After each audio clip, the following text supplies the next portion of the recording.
Hello, everyone. Thank you. So this topic on are we defining coffee quality incorrectly? I've been in the coffee industry for a little more than 20 years, and over the last couple of years, I've found that the tools that I have for evaluating quality don't necessarily connect with my consumers, and that the tools are maybe not right for the types of coffees that the industry is working with. As an example, we were on a farm and we were all tasting exotic coffees with exotic processes, anaerobic and all sorts of natural coffees. And we had a room full of Q graders and no one could agree on the score. And I thought, well, this is really interesting. And I have friends and neighbors who are foodies. They love food, and they've been introduced to specialty coffee, but the flavor profiles that are preferred by specialty coffee don't necessarily appeal to them. And maybe most interestingly, my own wife doesn't care for specialty coffee so much, at least some of the flavors in specialty coffee. So I've been thinking about this topic for quite some time, and I was so excited that to be able to present it with a panel with esteemed panelists. So I think that this topic is so important because it affects the answer to this question: what is quality, and how do we define it? How do we learn what we consider to be good? It affects everyone in the supply chain, from consumer to producer and everyone in between. So I think it's an important topic that's worth talking about, and I'd really like to thank the PRF for hosting us and be a place where we can talk about topics that are important like this. I'd like to thank my farm host, Divisadero, and a farm I've been buying from for more than 12 years, El Carmen, for hosting me, and I've learned so much. And finally, I'd like to thank everyone in attendance for coming, and I'm learning from you. So let's introduce our panelists, yeah? Right. Hello, everyone. My name is Nicole. I'm from Germany. I've started in coffee quite a long time ago, and I started in specialty coffee in 2014. And from then on, I really wanted to learn as much as I could, and for me, that gateway were competitions. So I competed in a couple of competitions and won, luckily, a couple of titles. And this gave me the opportunity to actually travel the world and finally see where my coffee that I'm using on stage is grown, because I didn't really have that connection living in Berlin, working behind the bar all the time. And I love this topic that we have, because since I'm here, I've realized how incredibly important it is, but also how complex defining quality in coffee is nowadays. Because I'm at the other side of the planet, and I'm drinking coffee, and I'm sitting there being like, oh, yeah, okay, this tastes like this, tastes like that. And as a competitor, I've said earlier, like, I'm the worst of them. So I'm really looking forward to talk to all of you guys about this incredible topic. Thank you so much for having me. Well, hi everybody. Thank you for being here. My name is Jorge Raúl Rivera. Everybody calls me Raúl. I'm a second-generation farmer. I'm a mid-sized farmer for El Salvador, and for us, it's a big deal that we're actually talking about this topic, because through the years I've been in the industry. I grew up in coffee, but I've been in the industry for 10 years for specialty coffee. Most of the people who I talk to know that as an industry, we're moving more towards a industry-centric view. So we try to cater our own industry, but we forget that our consumers sometimes have no idea what specialty coffee is. And when they see all the stuff they have to buy just to brew some coffee, it becomes very, very overwhelming for them. And we have to start thinking to be more inclusive and less exclusive to make this industry grow. Excellent. And I'm Tony Dreyfuss. I'm the owner and president of Metropolis Coffee Company. I've been doing it for about 20 years, and we're primarily a roaster and wholesaler with some retail. I'll leave my opinions for later. All right, so let's get into it. As the first discussion, the main tool that I understand that we have for evaluating quality, and myself as a Q grader, is the score sheet, the specialty coffee score sheet.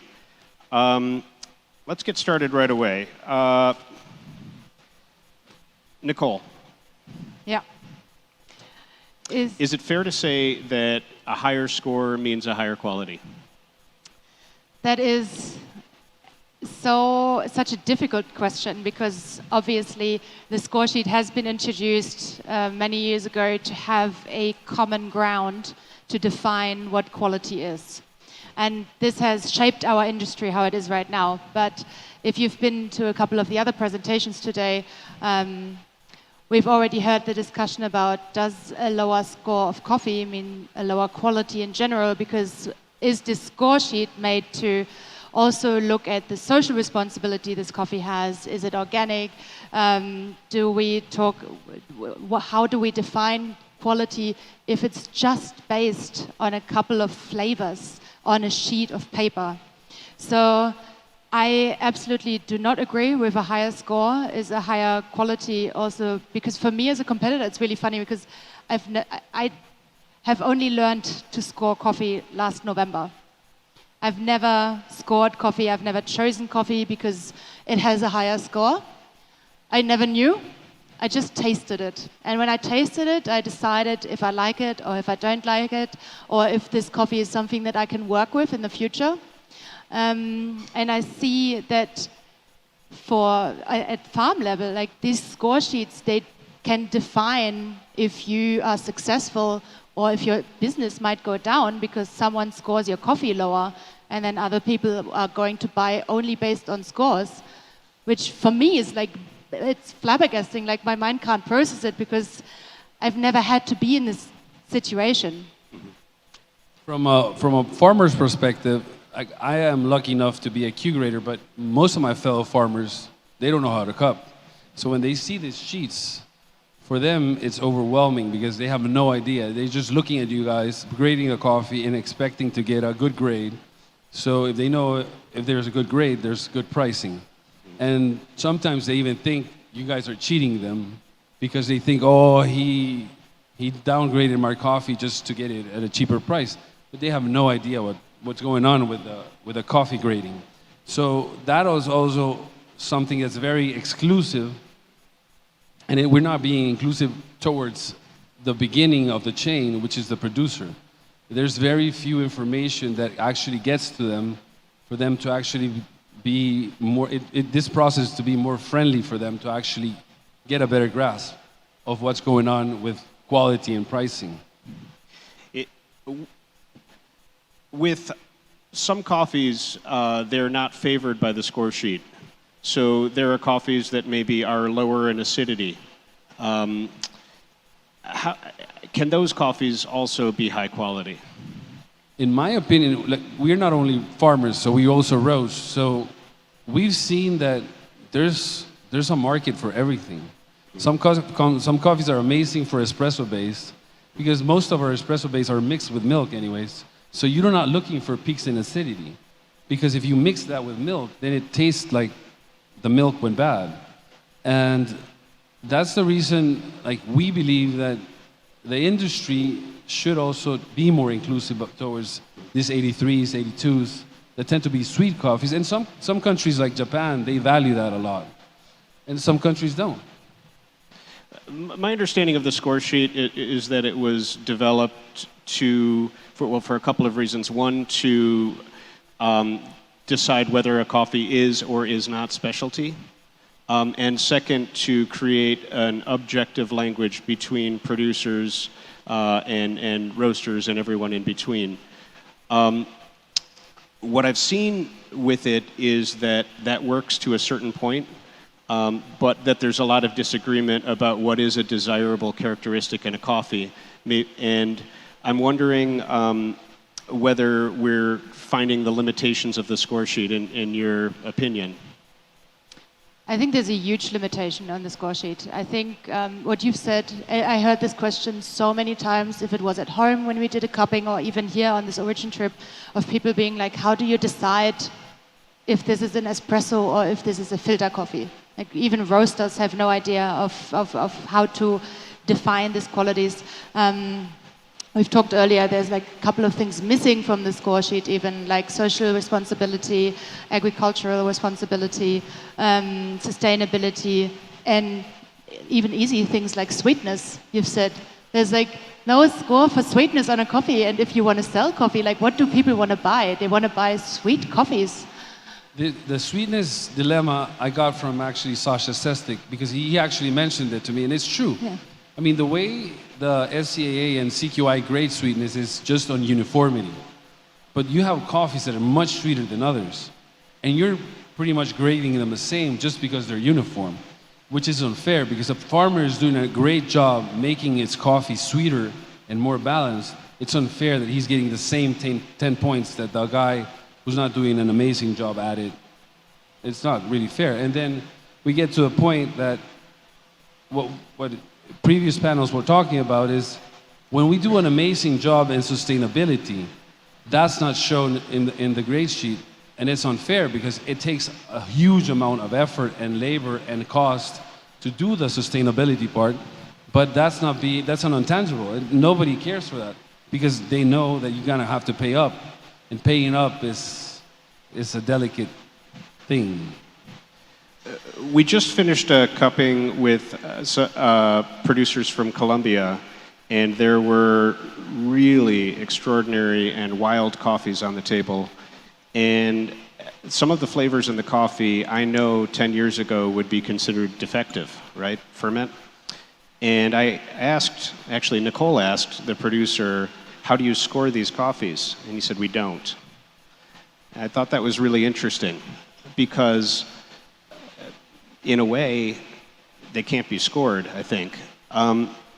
If coffees that were considered defective 10 years ago are now highly prized and the highest scoring coffees that we see, and if we can't agree on, necessarily how to assign like a numerical value to if it can change over time, is it an objective and fair measurement of coffee that should translate to how we compensate producers?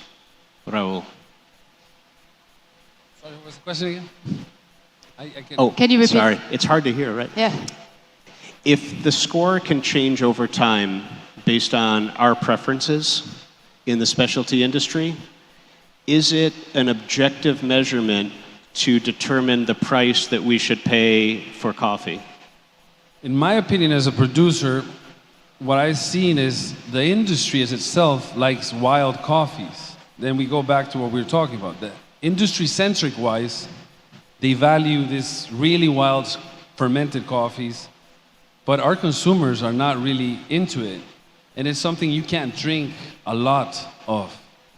And for some reason, there's just this hype about just doing this really, really wild fermentations, but they're not really for consumers, they're for us as an industry because we're actually looking for the next best thing. That doesn't really mean it's actually sustainable over time.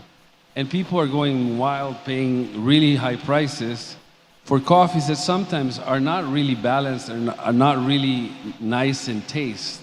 They're just wild and different. So it gets to a point that there's a dilemma whether this is good or this is bad. And I don't really know if the industry is going to go back towards a more conservative approach or we're going to keep moving into more wild and interesting stuff.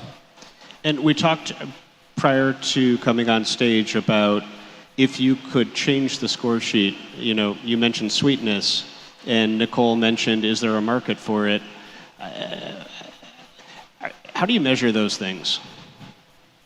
Well, that's the big problem because I think we agree that this score sheet, how it is there, is not applicable anymore for the world we live in. Because either we go super crazy and this doesn't match it, or as you said, like maybe we're going to go back. I just think there's going to be a huge different variety because any country has a different preference on the coffees that they want to drink. Germany is huge for anaerobic fermentations in the moment.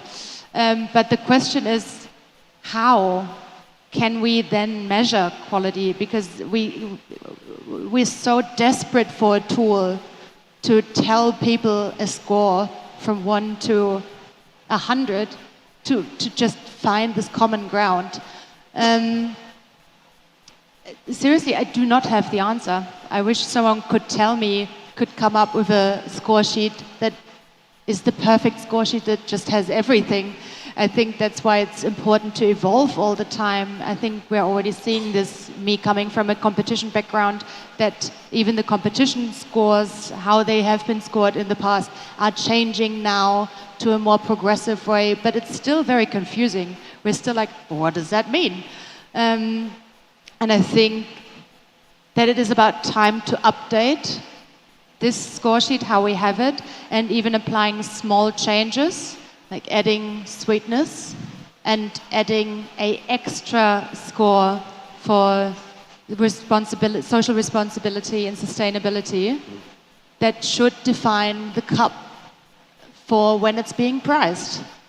In a way, I think the specialty movement was a very differentiated, it was very differentiated from the commodity movement because it was about the relationship, what they were talking about in previous talks. And when you get to meet the producer, you actually get to see what the producer is doing right and what the producer is doing wrong. So I think there should be, like, as we take notes and we jot down, apricot or all the flavors, we should also jot down, this guy's doing the right thing environmentally, he's doing the right thing socially, and that should also be a bonus for the scoring because it's actually something you want in the industry because you don't want irresponsible producers doing good coffee. You want to push everybody to move in the same direction, and the only way to do it is to incorporate it in the grade sheet. Yeah. And that's actually perfect because it moves us right into our next discussion, other factors other than score. Raúl, as a Q grader, you're highly trained in scoring. But when we were having a conversation, you mentioned other facets to quality beyond score, like in particular, you mentioned the health of the workers, which I thought was fascinating. Can you talk a little bit more about that and how something like that could be measured? The way I normally get asked the question about the certifications. And everybody's like, are you organic certified? Are you fair trade? Are you rainforest? And I always tell them no. And then the question comes to, what certification do you believe in? And I always tell them quality.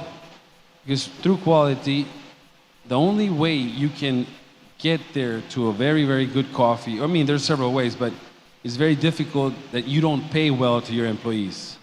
Because they are the ones pretty much manipulating the coffee, and if they're not well paid, they're going to care less about it.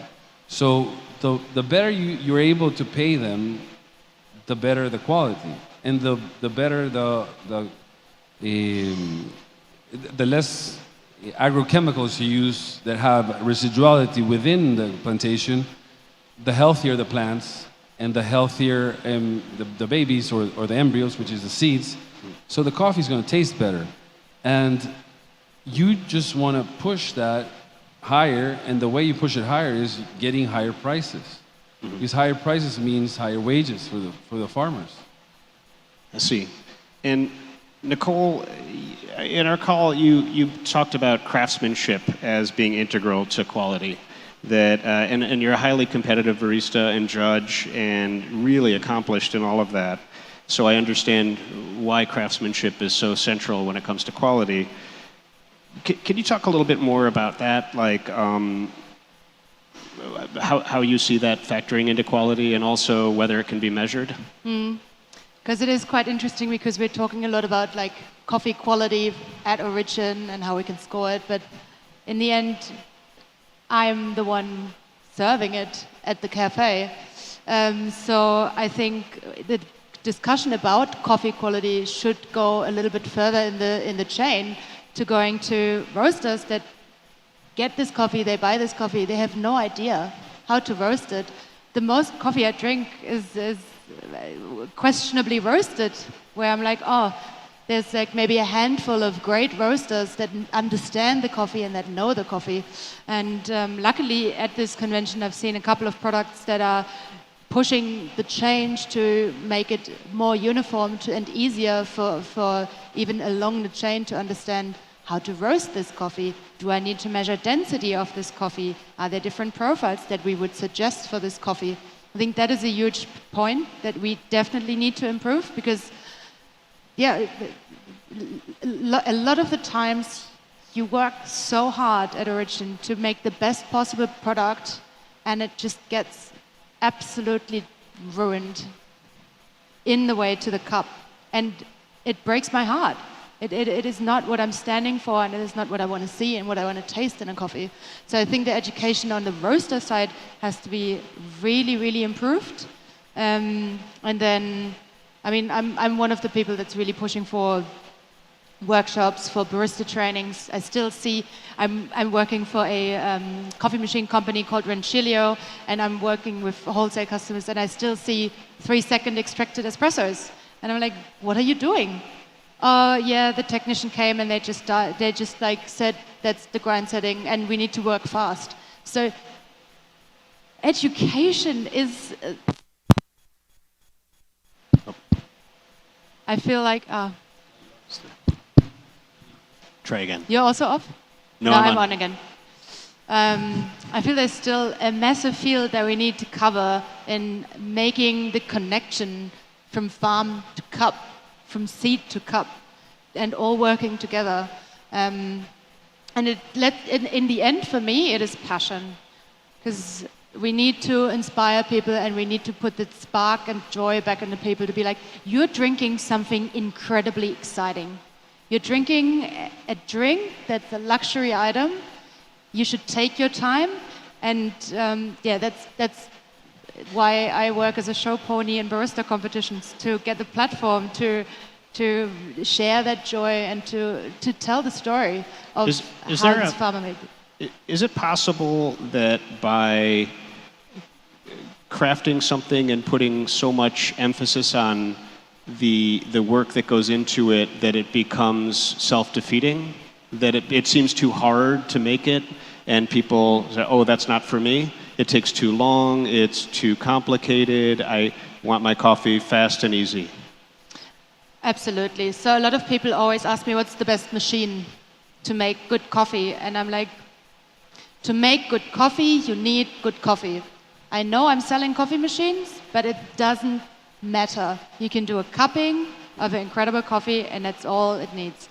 And in this process, I've had a lot of customers being completely overwhelmed with dialing in espresso and just not handling their tools well. And I say, just go to an easier product. Just make a filter coffee if that's easier for you at the bar, or go to convenience products, but make them good.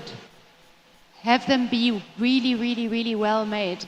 I have competed in a coffee cocktail competition, and I get invited by a lot of bars to educate them about coffee cocktails, and they're terrible. They have no idea why there's an espresso machine there, and I ask them, why don't you use a capsule machine, for example, like the one you can see behind us, but use amazing capsules. There's so many specialty coffee shops right now that produces, and I know it's a compromise. I absolutely know it's a compromise for quality. But I can tell you, a well-made specialty coffee capsule is still better than a 3-second extracted espresso. Well, we're going back to where I started, and that's what I think as an industry, we need to start looking more into convenience too, because the entry-level consumer is overwhelmed with all the equipment. And even the cups, you need a little machine to actually brew it from the cup, it's Nespresso. You need the Nespresso machine. So So people want to try the coffee, and the easiest way to do it is we have to move into instant coffee, even though some people in the industry don't agree. But there's got to be entry-level stuff. So people start looking for the next best thing, but we have to make it easier on them, and we have to use the tea bags, we have to use the instant coffee. It has to be easy at the beginning, and then they're going to start buying a Victoria Arduino or a Marzocco, but at the beginning they're not going to do it. That's my point of view. Yeah, I agree. I think that it's common to think that convenience is a trade-off for quality, and that necessarily diminishes convenience as something negative. But I think for an awful lot of people, convenience is something that in some way defines quality for them, quality of life, quality of experience, over quality of necessarily cup score. Can I say one more thing? I just remembered it. It is a quote actually from my husband, who also works in the coffee industry. And once he said it, I was like, oh my God, that's so true. It's like selling coffee, whole grain coffee in a bag that's roasted, and giving it to a customer is kind of like giving grapes to someone and say, now you have to make wine. Because the valuables afterwards are so difficult, and there's so many steps that can go wrong. And this is such a big yes for convenience. Okay, here's your capsule, put it in, done. And then if you like this, you can then go further. Going back to the part of craftsmanship, it's all craft. I mean, from the producer has the craft for a year, then the roaster takes 15 minutes, and then the barista takes another 5. But every minute there is very important. Like the roaster can mess it up in 15 minutes, and the barista can mess it up. I mean, can do a little thing gone bad, and all the effort from everybody else can go to hell. With the absolute explosion of single cup and instant, and even gulp companies like Blue Bottle making instant coffee, it occurs to me that there's an awful lot of coffee that is currently out there on the market that's filled with coffee that we would consider to be lower quality, coffee that's more harmful to producers, that's more harmful to the ecology and the sustainability, and also that we think probably doesn't taste very good. It seems to be a massive opportunity if we can prioritize convenience for at least a great number of consumers, to me. Yeah. So I have a Honda. It has hundreds of thousands of miles. It starts every single time, even in the Wisconsin winter, which is so cold. It's not fancy, it's not fast, it doesn't look good, but it works every time. My wife, I talked about her at the beginning, I'm sorry if she watches this, sorry, but she really prizes consistency. She wants her coffee to do the same thing every time. When we taste coffee, I find that sometimes we prize uniqueness, individuality. Is there a place for consistency and reliability in coffee, in quality? I agree, but I disagree with you. I'm more of an Audi guy. So Audi is also reliable, but it's a different type of car. And the reason, I get asked a lot, why do we keep competing in COE? And people tell me, you already made it 3 times to first place, you have 6 presidential awards, why? And I tell them, because we want to show we're reliable, we're consistent, and we can hit the mark year after year. And it's not something I make up in my mind and I grade it 90 plus. No, it's an entire panel of COE judges that tell everybody this coffee is 90 plus. And you can do it. And it's very good and not very complex coffee, because that's what we aim for. And it was actually one of my customers who told me that when we were getting excited with fermentations. He said, Raúl, slow down. I mean, you're getting excited about this, but you have to stick to your terroir. You have to stick to what your farm stands for. And it's nice because that's how we work with our customers. It's a team thing. like they check on me and I check on them. I also check on their roasting and I tell them, you're doing better now, you're doing worse. So it's about helping each other and growing as an industry. But yeah, I think consistency and reliability can be from 84s to 88s. I find it actually a very difficult question because we're talking about a product that changes every year, as it is a harvest product. So on the back end side of the coffee chain, I have learned an incredible way to deal with those inconsistencies that do occur, but to just keep working on the relationships with the farmers in the way of just using those coffees as blends. And I love the topic blends because it allows you to chase a flavor profile where you can incorporate coffees that you will use year after year from maybe the same farm to like strengthen this relationship, but you can do different ratios. So let's say this year this coffee likes this, so I'm going to add more of this. And this is a great way of me to be more consistent in the roastery. And also, going back to your car, I think we've also talked about this in our call, over the last, I would say, 10 years, we at the baristas have done a huge damage to specialty coffee because we were so fancy and so small-minded and no, you cannot drink milk with this and got definitely no sugar with this, and we have scarred our customers a little bit, to be honest, because and that created this like image of this hip barista who's like never listening to the customers because we weren't. And I think it is really, really, really important to circle back and to hear your wife, who's likes a stable Brazilian coffee, and that is good quality for her. And I love that.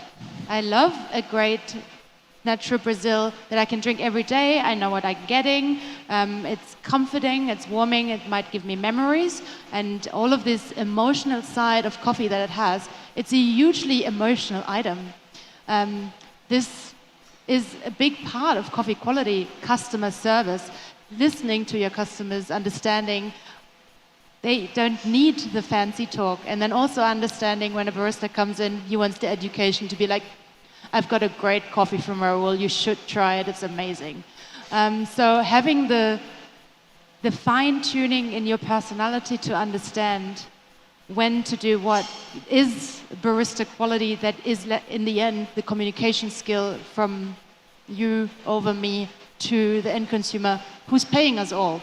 Like, yes, you're paying your workers, we're buying your coffee, but who pays us? The end customer. So in all, it's like one big chain. And I just, if I can achieve anything with this panel, I just want to motivate the back end chain of coffee to be less shit. Is that an apology? Say again? Is that an apology? Are you apologizing? It is a huge apology on my side for all of the baristas over the last century for being so single-minded. And it is a big yes to being more open and to seeing quality as something that is not a number, that is not defined by what one single score sheet says, but it is a big everything. It is a social item, and it should be treated social on farm and on the consumer side. So it's a perfect segue, almost by design. Who gets to decide? Who's the boss of quality? Who gets to decide? Henry Wilson? Who? Nicole, you said, I remember, and this is a follow-up to what you were just talking about, that when it comes to quality and defining quality, that baristas and roasters lead the way and pull consumers and producers toward that vision. Can you talk more about that? Yeah, this is a great example that I've learned when I was in Australia. I spent a year there, and I had the luxury to work for Honor Coffee. And what I've realized there, compared to the European market, in Europe, a lot of the roasters are very scared, and they say we need to offer what the customer wants, and that's why we do dark roasts. And I don't like this approach. And when I was in Australia, I saw how one single company in a whole city first, they said, no, we're going to change it. We're going to sell this. That's your options. We have 4 different milk blends. We have 1 espresso. We don't do chocolate on the top. But this is how we can translate quality to you. And there's been many complaints saying like, but I want this and this. And then they were just very persistent in saying, trust us. And over time, I feel that this one company in a tiny city has changed how people consume coffee in Australia to an extent where we visit Australia now and every shop has like 3 different milk options. They have different rotation of espressos. They have a freezer menu now in most of the shops where you go because they really like, it was for me a great showcase of how one company could shape an industry to the better. And how a lot of the people in Europe always say, no, we need to roast dark because that's what the consumer wants. Because if you never show the consumer another option, the consumer can never grow and can never be educated and can never learn. So I think it is important to always say we have a classic, but also try all of these things, taste the rainbow and make your own mind up instead of just saying, this is what you have to know. I think this is a very interesting question. I actually never thought about it. In my mind, I would have said, right off my mind, I would have said consumers. But normal consumers don't even know what they want. So the biggest ambassadors in the industry we have are baristas. And the roaster has to be in the same ballpark for things to actually work out. So... we go back to what we were talking about yesterday. If you're roasting, you know your market. But if you're roasting in Korea, it's a different roast. So because they know what they're catering, and the palate changes according to country. So it's a tough question to answer because from my perspective, I would love to say producers, but yeah. we're the bottom line. We don't even talk to consumers. So I think in real life, it's up to baristas and roasters defining the pathway, pretty much. I just have fear that leaves a lot of people out that aren't interested in being educated, that might be interested in specialty coffee, but they're not buying what we're selling, you know? But I know it's nuanced, where we can make a great range of things if we set our mind to it, but... Yeah. Well, I think the pandemic showed us that as a barista, we now have a bigger platform and we have the opportunity to share our knowledge better and that people are super interested in it. And if we can keep this passion up and if we can connect the dots from producer to barista, because I feel like this connection is missing a lot of the times, then we can evolve as a whole, like even not just as us as an industry, but also in like communicating better coffee quality.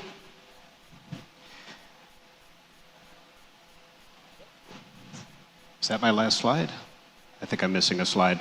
I remember what it says though. What? It's about price. What's the right price for quality? We've seen coffees go for hundreds of dollars a kilo. We've seen exploitive coffees go for, almost nothing. What's the Raúl is a producer? That's where it gets unfair, I think. And there's some importers here, and I've talked to them, and sometimes they say, "Oh, Ecuador 87 plus, we pay $15 a pound, but El Salvador 87 plus, we pay $4 a pound." Why? I mean, that's ridiculous. I mean, there's the same amount of effort put into an 87 plus in Ecuador that it is in El Salvador. And but Ecuador doesn't produce a lot of coffee. I mean, they should be priced at the same level. There shouldn't be a difference between an 87 plus from El Salvador and from Ecuador. It's just that market-wise, there are rules that are made up by importers where producers don't get any saying. And it's unfair because we take all the burden, we take all the risk. The importer is just moving the coffee from one place to another, and they're doing the sale. So if they're able to sell an 87 plus from Ecuador at $20 a pound, I'm guessing they should be able to do the same with El Salvador. There shouldn't be a difference. if you ask me. I find this super, super hard because I come from the side where every country has different prices for each kilo. And I can mainly talk about the resale prices of coffee. But it is scary to see sometimes what other people pay for their coffee. To see that someone buys coffee for €2 per kilo, and it's scary. It's frightening for me. I've had an interview once where I said I would not recommend buying a kilo of coffee under €24, and I got an email that said like I'm the worst person ever, that I'm too rich to demand that price per kilo of coffee, because people get really angry. So yeah, the communication even at our side is terrible because people demand cheap prices, and I don't agree and I don't understand it. I think there's a producer produces a lot of coffee, right? And some is sold at a premium and some less so. But from my perspective, I feel there's a sweet spot in there somewhere where it's affordable, an everyday affordable item for, if not everyone, a great number of people. It's a hard question, though. Yeah, the only way how I communicate it well to the end consumer is 1 kilo gives you 100 shots of espresso. It's €24 for 100 espressos. So I think then they understand a little bit better. Well, after 40 minutes, we've solved the problem, right? Due to my esteemed colleagues and panelists with their wisdom. Now we know what quality is. Thank you so much. Thank you so much.